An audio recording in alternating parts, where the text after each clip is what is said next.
അപ്പോൾ കഴിച്ച് നമ്മുടെ ഗറില്ല എടുത്തിട്ടതിന് ശേഷം വണ്ടിയുടെ റിവ്യൂ ഒന്നും കണ്ടില്ല എന്നുള്ള പരാതിയൊക്കെ ഉണ്ട്. അപ്പോൾ അതായത് വണ്ടിയുടെ ഡീറ്റെയിൽസ് ആയിട്ടുള്ള വീഡിയോ ഒന്നും കിട്ടില്ല, വണ്ടി എങ്ങനെയുണ്ട് അങ്ങനെ കുറച്ച് കമൻസ് ഒക്കെ വന്നിരുന്നു. അപ്പോൾ അതിനെ കുറിച്ചിട്ടുള്ളൊരു അതായത് ഒരു ഡീറ്റെയിൽ ആയിട്ടുള്ള വീഡിയോ അല്ല, ഡീറ്റെയിൽ ആയിട്ടുള്ള റിവ്യൂ ആണ് നിങ്ങൾക്ക് വേണ്ട ചില വീഡിയോ ഇപ്പോൾ തന്നെ സ്കിപ്പ് ചെയ്ത് പോക്കോളൂ. അതായത് വണ്ടിനെ കുറിച്ചിട്ടുള്ള എനിക്കറിയുന്ന കുറച്ച് കാര്യങ്ങളാണ് ഞാൻ നിങ്ങളോട് ഇന്ന് ഷെയർ ചെയ്യാൻ ഉദ്ദേശിക്കുന്നത്.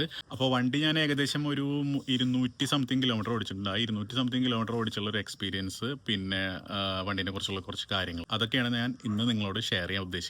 അപ്പോൾ ഇതാണ് നമ്മുടെ ഗോറില്ല 450 എപ്പെക്സ് മോഡൽ. ഇത് എപ്പെക്സ് റെഡാണ് നമ്മൾ വാങ്ങിയിട്ടുള്ള വണ്ടി. അപ്പോൾ ഫസ്റ്റ് തന്നെ പറയാ വെച്ചാൽ നമ്മുടെ വണ്ടിയുടെ ലുക്ക് കാര്യങ്ങളൊക്കെ ഈ ഒരു രീതിയിലാണ് വന്നിട്ടുള്ളത്. ഒരു റെഡ് എപ്പെക്സ് റെഡ് ആയതുകൊണ്ട് തന്നെ ചെറിയൊരു ഡുക്കാഡിയുടെ ലുക്കൊക്കെ ഉണ്ടെന്നാണ് ചിലവർ പറഞ്ഞിരുന്നത് എന്നോട്. കാരണം ഈ ഫ്രണ്ട് ടയർ കുറച്ച് തടിയുള്ളത് കാരണം തന്നെ വണ്ടി വളരെ ഒരു ഹൾക്കി ഫീലിംഗ് ഒക്കെ തോന്നും. വളരെ നല്ല ഫ്രണ്ടിൽ വേറെ ലെവലാണ് വണ്ടി കാണാനൊക്കെ. എൻ്റെ വണ്ടി ആയതുകൊണ്ട് ഞാൻ പറയുന്നതല്ല, ഗോറില്ല പൊതുവെ എന്നോട് 2-3 ആൾക്കാർ അങ്ങനെ പറഞ്ഞതുകൊണ്ട് ഞാൻ ഈ വീഡിയോയിൽ കൂടെ പറയുന്നതാണ്. വണ്ടിയുടെ ലുക്ക് ഈ ഒരു രീതിയിലാണ് ഫ്രണ്ടെന്ന്. അപ്പോൾ നമ്മുടെ വണ്ടിയുടെ ഫ്രണ്ടിൽ സ്റ്റാർട്ട് ചെയ്തുകൊണ്ട് തന്നെ നമുക്ക് ഫസ്റ്റ് നമുക്ക് ടയറിൽ നിന്ന് തുടങ്ങാം. ഏത് ടയറാണ് വന്നിട്ടുള്ളതെന്ന് നമുക്ക് നോക്കാം. ഇതാണ് നമ്മുടെ സെൻഡ്യൂറോ ST+ എന്ന് പറഞ്ഞിട്ടുള്ളൊരു ടയറാണ് നമ്മുടെ ഗോറില്ല എപ്പെക്സിൽ വന്നിട്ടുള്ളത്. പഴയ മറ്റേ ഗോറില്ലയ്ക്കാണെങ്കിൽ മറ്റേ ഓഫ് റോഡ് ചെറുതായിട്ടൊരു കട്ട ടയറൊക്കെ ആയിരുന്നു വന്നിരുന്നത്. ഇപ്പോൾ ഫുള്ളി ഓൺ റോഡ് ടയറാണ് നമ്മുടെ ഈ എപ്പെക്സ് റെഡിൽ വന്നിട്ടുള്ളത്. എപ്പെക്സ് എന്ന് പറഞ്ഞ മോഡൽ വന്നിട്ടുള്ളത് ഫുള്ളി ഓൺ റോഡ് പോലത്തെ ടയറാണ് വന്നിട്ടുള്ളത്. ഇതിൻ്റെ സൈസ് എന്ന് പറയുന്നത് 120/70 ZR 17 ഇഞ്ച് ടയറാണ്. നമ്മുടെ വീലാണ് നമ്മുടെ ഫ്രണ്ടിൽ വന്നിട്ടുള്ളത്.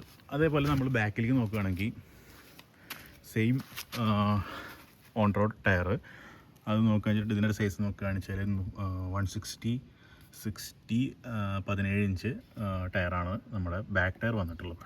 ഏകദേശം നല്ല അത്യാവശ്യം ഒരു ഹൾക്കി ടയർ തന്നെയാണ് ബാക്കിലും വന്നിട്ടുള്ളത് കേട്ടോ. ഈ ഒരു സൈസ് ഉണ്ട് നമ്മുടെ ബാക്ക് ടയർ എന്ന് പറയുന്നത്. അപ്പോൾ ബാക്കിൽ നിന്നുള്ളൊരു ലുക്ക് ഇത് ഈ ഒരു രീതിയിലാണ് നമ്മുടെ വണ്ടിയുടെ ബാക്കിലെ ലുക്ക്. പിന്നെ നമ്മുടെ ബാക്കിൽ നിന്ന് നമ്മൾ കുറച്ച് മുന്നിലേക്ക് വരെ വെച്ചാൽ നമ്മുടെ വണ്ടിക്ക് ഒരു ലുക്ക് കൊടുക്കുന്ന ഒരു കവളാണ്, അതായത് സീറ്റ് കവള്.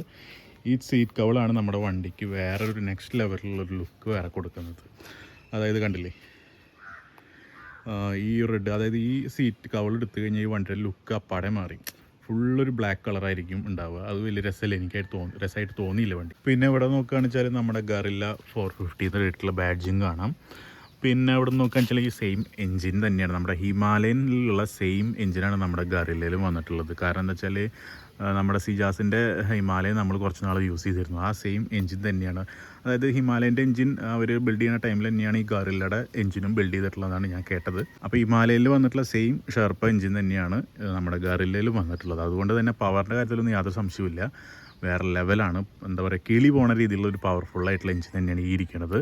നമ്മുടെ ഹിമാലയനിലേക്കാട്ടും, അതായത് ഹിമാലയൻ ഓടിച്ചിട്ടുണ്ടെങ്കിൽ ഹിമാലയനെക്കാട്ടും കുറച്ചും കൂടിയും എനിക്ക് പവർഫുള്ളായിട്ടുള്ള തോന്നിയിട്ടുണ്ട് നമ്മുടെ ഗറില്ല വണ്ടി. ശരിക്കും പറഞ്ഞാൽ നമ്മുടെ ഏകദേശം ഒരു RC 390 ഒക്കെ ഒരു പവർ ഉണ്ട് നമ്മുടെ വണ്ടി എന്ന് പറയുന്നത്. ഹിമാലയനെക്കാട്ടും കുറച്ചുകൂടി പവർ എനിക്ക് ഈ വണ്ടിക്ക് ഉണ്ടെന്നാണ് പേഴ്സണലി തോന്നിയിട്ടുള്ളത്.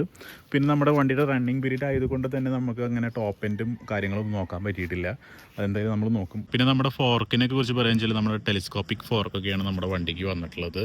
പിന്നെ നമ്മുടെ ഹാൻഡിൽ ബാർ നോക്കുകയാണെന്ന് വെച്ചാൽ നമ്മുടെ അലുമിനിയം ഹാൻഡിൽ ബാറൊക്കെയാണ് വന്നിട്ടുള്ളത്. അതായത് റൈഡിങ് പൊസിഷൻ കുറച്ച് ഫ്രണ്ടിലേക്കായിട്ടുള്ള രീതിയിലാണ് നമ്മുടെ റൈഡിങ് പൊസിഷനൊക്കെ വന്നിട്ടുള്ളത്. കാരണം എന്തുകൊണ്ടാണെന്ന് വെച്ചാൽ നമ്മുടെ ഹാൻഡിൽ കുറച്ച് ഡൗണിലായിട്ട് നിൽക്കുന്നത്.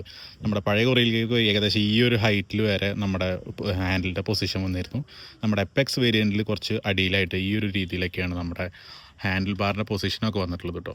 അപ്പോൾ അതുകൊണ്ട് ഈ നമ്മുടെ ഹാൻഡിൽ കുറച്ച് താഴ്ന്നതുകൊണ്ട് തന്നെ നമുക്ക് നമ്മുടെ റൈഡിങ് പൊസിഷനൊക്കെ നല്ല കംഫോർട്ടബിളാണ്. വണ്ടി ഓടിക്കാനൊക്കെ വേറെ ലെവലാണ്.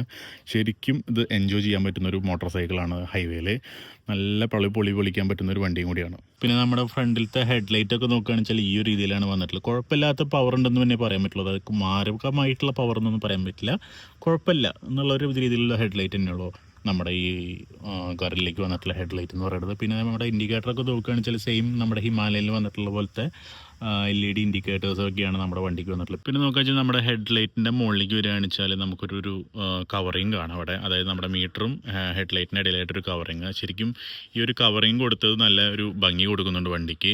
അതെനിക്ക് പേഴ്സണലി ഭയങ്കരമായിട്ട് ഇഷ്ടമായ ഒരു കാര്യമാണ് ഈ ഒരു കവറിങ് നമ്മുടെ റോയൽ എൻഫീൽഡ് വണ്ടിക്ക് കൊടുത്തത്. പിന്നെ നമ്മുടെ ടാങ്ക് കപ്പാസിറ്റി എന്നൊക്കെ പറയുന്നത് ഏകദേശം 11 ലിറ്ററാണ് നമ്മുടെ ടാങ്ക് കപ്പാസിറ്റി എന്ന് പറയുന്നത്. പിന്നെ അവിടെ നിന്ന് വരിക വെച്ചാൽ നമ്മുടെ സീറ്റ്, പിന്നെ സീറ്റിൻ്റെ അപ്പുറത്തൊരു കവൾ. ഇതൊരു ആക്ച്വലി ഒരു സിംഗിൾ സീറ്റാണ്. സിംഗിൾ സീറ്റിൻ്റെ മുകളിൽ നമുക്ക് നമുക്കൊരു കവളിൽ കൊടുത്തിട്ടുള്ളതാണ് നമ്മുടെ ഈ സീറ്റിൻ്റെ മുകളിൽ. അത് ശരിക്കും പറഞ്ഞാൽ നമുക്ക് എല്ലാങ്കി വെച്ചിട്ട് എടുത്ത് മാറ്റുകയാണെങ്കിൽ മാറ്റുകയൊക്കെ ചെയ്യാം. നമുക്ക് ഇതിൻ്റെ ഒരു എല്ലാങ്കിയുടെ ഇതൊക്കെ വരുന്നത് ഈ ഒരു സീറ്റിൻ്റെ അടിയിലായിട്ടാണ് നമുക്ക് വരുന്നത്. അപ്പോൾ ഈ ഒരു ഭാഗത്തായിട്ടാണ് നമ്മുടെ കീ ഇടുന്ന സ്ഥലം. ജസ്റ്റ് ഒന്ന് തിരിച്ചാൽ നമുക്ക് കണ്ടില്ല, നമ്മുടെ സീറ്റിൻ്റെ അടിയിൽ ഇങ്ങനത്തെ കുറച്ച് കാര്യങ്ങളാണ്. ടൂൾസ്, RCയുടെ മറ്റേ നമ്മുടെ വീലൂരാനുള്ള ടൂളാണിത്. പിന്നെ നമ്മുടെ ബാറ്ററി, അങ്ങനത്തെ കുറച്ച് കാര്യങ്ങളൊക്കെയാണ് ഇതിൻ്റെ അടിയിൽ വന്നിട്ടുള്ളത്. പിന്നെ സീറ്റിൻ്റെ അടിയിൽ നോക്കുകയാണെന്ന് വെച്ചാൽ ഇത് നമ്മുടെ ടൂൾ ബോക്സ് കാണാം, ടൂൾ കിറ്റുകൾ, അങ്ങനെയൊക്കെയാണ് നമ്മുടെ സീറ്റിൻ്റെ അടിയിൽ വന്നിട്ടുള്ളത്. നമ്മുടെ സീറ്റ് ഒറ്റ സീറ്റ് ആണ് ഞാൻ പറഞ്ഞത് നേരത്തെ. ഇതൊരൊറ്റ സ്റ്റിച്ചിങ് ആണ് വന്നിട്ടുള്ളത്. കണ്ടില്ല, ഇങ്ങനെയാണ് ഇതിൻ്റെ സ്റ്റിച്ചിങ് വന്നിട്ടുള്ളത്. പിന്നെ ഇതാണ് ഞാൻ നേരത്തെ പറഞ്ഞ എല്ലങ്കി. ഈ എല്ലങ്കിയും ഈ എല്ലങ്കി വരുന്നുണ്ട്. നമുക്ക് ഈ ബ്രെഡ് കവള് ഊരിയെടുക്കാൻ പറ്റും. നമ്മുടെ ഈ ഫ്രണ്ടിലത്തെ വീല് ഊരണമെങ്കിൽ നമുക്ക് ഈ സംഭവം ഇട്ടിട്ട് വേണം ഊരാൻ, അല്ലെങ്കിൽ നമുക്ക് ഊരാൻ പറ്റില്ല. അതിന് വേണ്ടിയിട്ടുള്ള ഒരു ടൂളാണ് നമ്മുടെ റോയൽ എൻഫീൽഡ് കൊടുത്തിട്ടുള്ളത്. അപ്പോൾ ആ ടൂൾ വെക്കാൻ വേണ്ടിയിട്ടും ഇവിടെ ഒരു സ്ഥലമുണ്ട്. അപ്പോൾ അവിടെയാണ് നമ്മൾ ജസ്റ്റ് ഒന്നിങ്ങനെ വെച്ചിട്ട് നമ്മൾ ലോക്ക് ചെയ്യുകയാണ് ചെയ്യുന്നത്. അതായത് ഇവിടെ കാണാം, ലെഫ്റ്റിലേക്ക് തിരിച്ചാൽ ലോക്കാവും. ഇപ്പോൾ ലോക്കായി. പിന്നെ നമ്മുടെ ഹാൻഡിൽ ബാറിൻ്റെ മുകളിലേക്ക് വരികയാണെന്ന് വെച്ചാൽ നമ്മുടെ ഹോം ബട്ടൺ വന്നിട്ടുള്ളത് ഈ ഒരു സൈഡിലാണ്. പിന്നെ നമ്മുടെ ഡിമ്മും ബ്രൈറ്റും പാസ് ലൈറ്റ് അതിൻ്റെ ബട്ടൺ, പിന്നെ നമ്മുടെ ഇൻഡിക്കേറ്റർ, ഹോണ്, പിന്നെ നമ്മുടെ ജോയ്സ്റ്റിക്ക്, അതായത് നമ്മുടെ സ്ക്രീൻ കൺട്രോൾ ചെയ്യാനുള്ള ജോയ്സ്റ്റിക്കാണ് വന്നിട്ടുള്ളത് ലെഫ്റ്റ് സൈഡിൽ. പിന്നെ നമ്മുടെ റൈറ്റ് സൈഡിൽ നോക്കുകയാണെന്ന് വെച്ചാൽ നമുക്കിവിടെ മോഡ് ബട്ടൺ കാണാം. പിന്നെ നമ്മുടെ എൻജിൻ സ്റ്റാർട്ട് കിൽ സ്വിച്ച് കാണാം. പിന്നെ നമ്മുടെ ഹസാർഡ് ആണ് പിന്നെ നമ്മുടെ റൈറ്റ് സൈഡിലെ ഹാൻഡിൽ ബാറിൻ്റെ മുകളിൽ വന്നിട്ടുള്ളത്. അത്ര കുറച്ച് കാര്യങ്ങളാണ് നമ്മുടെ ഹാൻഡിൽ ബാറിൻ്റെ മുകളിൽ വന്നിട്ട്. അതേപോലെ തന്നെ നമ്മുടെ ടൈപ്പ് ചാർജിങ് സ്ലോട്ടും വന്നിട്ടുണ്ട് കേട്ടോ. ഇത് സെയിം സ്പോട്ടിൽ തന്നെയായിരുന്നു നമ്മുടെ ഹിമാലയനും ഉണ്ടായിരുന്നു. ഹിമാലയനും ഗറില്ലയ്ക്കും സെയിം സ്പോട്ടിൽ തന്നെയാണ് ചാർജിങ് സ്ലോട്ട് വന്നിട്ടുള്ളത്. പിന്നെ നമ്മുടെ ഇഗ്നീഷനൊക്കെ ഓൺ ആക്കുമ്പോൾ ഗറില്ല എന്നുള്ളൊരു ലെറ്ററിങ് കാണാം. അത് കഴിഞ്ഞിട്ട് നമ്മുടെ ഗറില്ലയുടെ മീറ്റർ ഓൺ ആയിരുന്നുണ്ട്. അതിലൊരു നമുക്ക് കാണാം അനലോഗ് സ്ക്രീനും ഉണ്ട്, ഡിജിറ്റൽ സ്ക്രീനുണ്ട്. ഇപ്പോൾ ഇത് അനലോഗ് സ്ക്രീനാണ്. എനിക്കിഷ്ടമായിട്ടുള്ളത് ശരിക്കും ഈ അനലോഗ് സ്ക്രീനാണ്. നമ്മൾ ഡ്രൈവ് ചെയ്യുമ്പോഴൊക്കെ, നമ്മൾ ബൈക്ക് റൈഡ് ചെയ്യുമ്പോഴൊക്കെ ഫുള്ളൊരു ഈ അനലോഗ് RPM ഇങ്ങനെ കയറി വരണത് കാണാൻ നല്ലൊരു ഭംഗിയാണ്. അതുകൊണ്ട് തന്നെ എനിക്ക് പേഴ്സണലി ഈ ഒരു അനലോഗ് മീറ്ററാണ് എനിക്കിഷ്ടമായിട്ടുള്ളത്. പിന്നെ ഡിജിറ്റലും ഉണ്ട്. അതെങ്ങനെയാണെന്ന് വെച്ചാൽ നമ്മൾ ഈ ഒരു ബട്ടൺ നമ്മൾ ലോങ് പ്രസ് ചെയ്യുകയാണെന്ന് വെച്ചാൽ ഈ അനലോഗ് മീറ്റർ മാറിയിട്ട് നമുക്ക് ഡിജിറ്റൽ മീറ്ററായിട്ട് വരും. കണ്ടില്ലേ, ഇപ്പോൾ ഇത് ഡിജിറ്റൽ മീറ്ററായി. ഈ ഒരു രീതിയിലാണ് നമ്മുടെ അനലോഗും ഡിജിറ്റൽ മീറ്ററും തമ്മിൽ ചേഞ്ച് ചെയ്യുന്നത്. പിന്നെ നോക്കുകയാണെന്ന് വെച്ചാൽ നമുക്കിവിടെ അപ്പിയറൻസിൽ brightness, golden line, background, brightness, screen type എന്നൊക്കെ പറഞ്ഞിട്ട് നമുക്ക് അപ്പിയറൻസിൽ കാണാം. പിന്നെ അതുപോലെ തന്നെ നമ്മൾ ബാക്കിലേക്ക് വരികയാണെന്ന് വെച്ചാൽ പിന്നെ സെറ്റിങ്സിൽ വരികയാണെന്ന് വെച്ചാൽ appearance, trip preference, my vehicle, system, information, favourite, അങ്ങനെ കുറച്ചിട്ട് കുറച്ച് ഓപ്ഷൻസും കാര്യങ്ങളൊക്കെ നമുക്കിവിടെ കാണാം. സിസ്റ്റത്തിലൊക്കെ നോക്കുകയാണെന്ന് വെച്ചാൽ നമ്മുടെ ക്ലോക്ക്, ഡിസ്റ്റൻസ്, ഫ്ലൂവൽ, പിന്നെ ടെമ്പറേച്ചർ, ലാംഗ്വേജ്, ഫാക്ടറി റീസെറ്റ്, അങ്ങനെയുള്ള കുറച്ച് കാര്യങ്ങളൊക്കെയാണ് വന്നിട്ടുള്ളത്. അങ്ങനെ കുറച്ച് കാര്യങ്ങളൊക്കെ അടങ്ങിയിട്ടുള്ള ഒരു മീറ്ററാണ് നമുക്ക് നമ്മുടെ ഗറിലേക്ക് വന്നിട്ടുള്ളത്. പിന്നെ നോക്കുകയാണെന്ന് വെച്ചാൽ നമുക്കിവിടെ സൈഡ് സ്റ്റാൻഡിൻ്റെ ഒരു വാർണിംഗ് ഇതൊക്കെ കാണാം നമ്മുടെ മീറ്ററിൽ. പിന്നെ നമ്മുടെ ന്യൂട്രൽ, പിന്നെ നമ്മുടെ കിലോമീറ്റർ പെർ അവർ. പിന്നെ നോക്കുക വെച്ചാൽ നമ്മുടെ ഓഡോമീറ്റർ ആ കുഴി ഞാൻ കണ്ടില്ലേ, ഞാൻ നേരത്തെ പറഞ്ഞ പോലെ 237 കിലോമീറ്റർ ഞാൻ വണ്ടി ഓടിച്ചിട്ടുള്ളത്. ഇതാണ് ഗൈസ് നമ്മുടെ മോഡ് ബട്ടൺ. ഇതിൽ നമുക്ക് റൈഡിങ് മോഡ് വരുന്നത് 2 മോഡ്സാണ്. ഒന്ന് സ്പോർട്ടും ഒന്ന് സ്ട്രീറ്റും. അങ്ങനെ 2 മോഡ് നമ്മുടെ ഗറില്ല 450 വരുന്നുണ്ട്. സ്പോർട്ടിൽ ഇടുകയെന്ന് വെച്ചാൽ വണ്ടിയുടെ കിളി പറക്കേണ്ട രീതിയിലുള്ളൊരു പവറാണ്. അതുപോലെ സ്ട്രീറ്റിലായാലും അത്യാവശ്യം കുഴപ്പമില്ലാത്ത രീതിയിൽ പവർ ഡെലിവറി ഒക്കെ ഉണ്ട്. പക്ഷേ സ്പോർട്സിൽ ഇടുമ്പോൾ നമ്മൾ വേറൊരു നെക്സ്റ്റ് ലെവലിലാണ് വണ്ടി പവറും കാര്യങ്ങളൊക്കെ ഡെലിവറി ചെയ്യുന്നത് വണ്ടി. പിന്നെ നോക്കുകയാണെന്ന് വെച്ചാൽ നമുക്ക് ഈ മീറ്ററിൽ നാവിഗേഷൻ കണക്ട് ചെയ്യാൻ പറ്റും. നാവിഗേഷൻ ആൻഡ്രോയിഡ് ആണെന്ന് വെച്ചാൽ നമുക്ക് ഫോൺ ക്ലോസ് ചെയ്തിട്ട് നമുക്ക് നാവിഗേഷൻ യൂസ് ചെയ്യാം.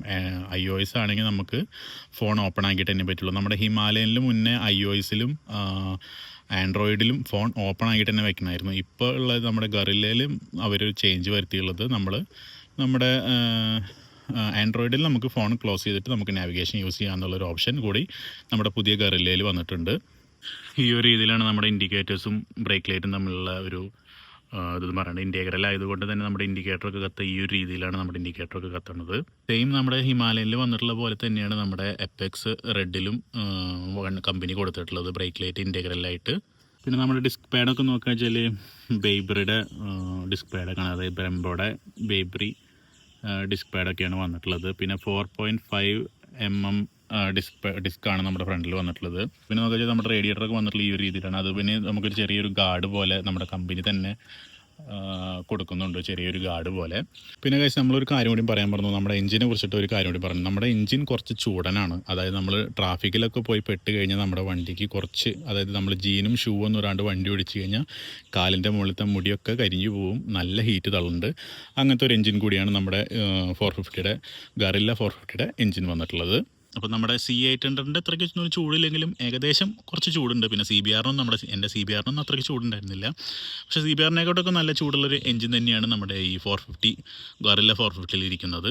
പിന്നെ ഗൈസ് ലാസ്റ്റ് ആൻഡ് ഫൈനലായിട്ട് നമ്മുടെ വണ്ടിയുടെ സൗണ്ട് അതും കൂടി ഞാൻ കേൾപ്പിച്ച് തരാം.